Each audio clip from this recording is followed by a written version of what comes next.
উচ্ছৃঙ্খলতায় বিশ্বাস করে না, সন্ত্রাসী কর্মকাণ্ডে বিশ্বাস করে না। অতএব আমার আপনাদের প্রতি অনুরোধ থাকবে, আপনারা সুশৃঙ্খল থাকবেন।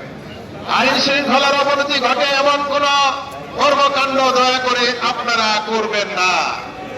দলের ভাবমূর্তি নষ্ট হয় এমন কোন কর্মকাণ্ড আপনারা দয়া করে করবেন না।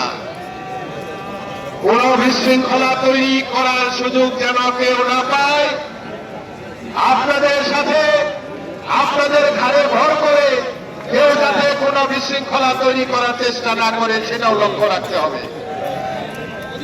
আপনারা ধৈর্য ধরে অপেক্ষা করুন, সুশৃঙ্খল থাকুন। অবশ্যই আমরা আমাদের দলের হাইকমান্ডের সাথে আলোচনা করে আমরা প্রয়োজনে জেলার আহ্বায়ক কমিটির সাথে বসে কথা বলে সাংগঠনিক টিম আমরা আমাদের কথা বলে যা করণীয় একটু 2 মিনিট